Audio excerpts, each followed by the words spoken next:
Hello everyone, আসসালামু আলাইকুম। কেমন আছেন সবাই? আশা করি সবাই খুব ভালো আছেন। ডেইলি লাইফস্টাইল চ্যানেলে সবাইকে ওয়েলকাম করছি আমার আজকের ভিডিওটি দেখার জন্য। আশা করছি আমার ভিডিওটি ভালো লাগবে। রুই মাছের ভুনা রান্না করছি। রুই মাছের ছোট বড় সবাই এই মাছটি খেতে খুবই পছন্দ করেন।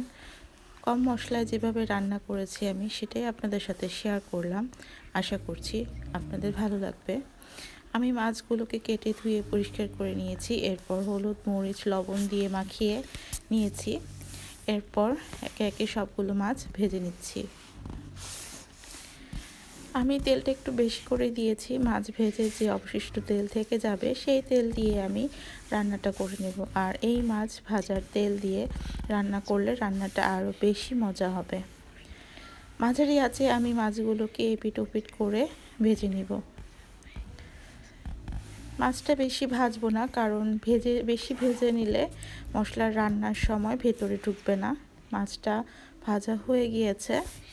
এখন আমি মাছগুলো নামিয়ে সেই তেলে আমি পেঁয়াজটা দিয়ে দিয়েছি।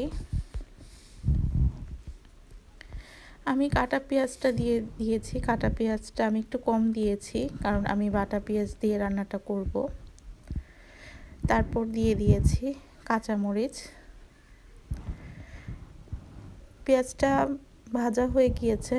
এখন আমি বাটা পেঁয়াজ দিয়ে দিলাম। একটু নাড়িয়ে চেড়িয়ে নিচ্ছি, না হলে নিচে লেগে যাবে, সেজন্য।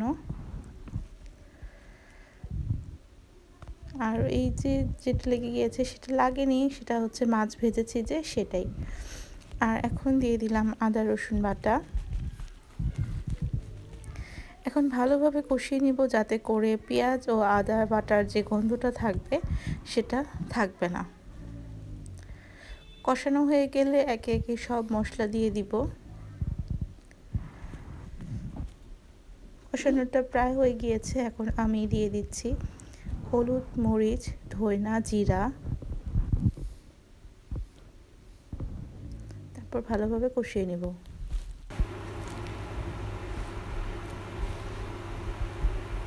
সবগুলো মশলা দিয়ে আমি ভালোভাবে কষিয়ে নিব, যাতে মশলার গন্ধ না থাকে। আর ভালোভাবে কষানো না হলে গন্ধটা থেকে যাবে, সেজন্য আমি একটু ভালোভাবে কষিয়ে নিচ্ছি।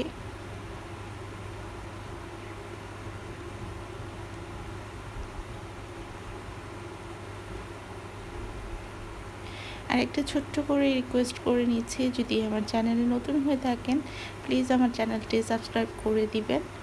আর যারা অলরেডি সাবস্ক্রাইব করেছেন সবাইকে অসংখ্য ধন্যবাদ।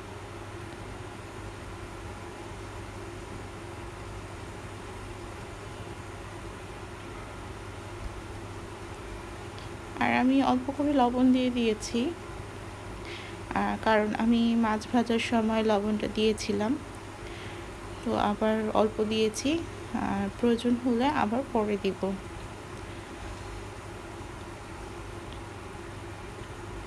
কষানো হয়ে গিয়েছে। এখন আমি মাছগুলোকে দিয়ে দিচ্ছি। এরপর আমি ধনেপাতা দিয়ে মাছগুলো নামিয়ে নিব।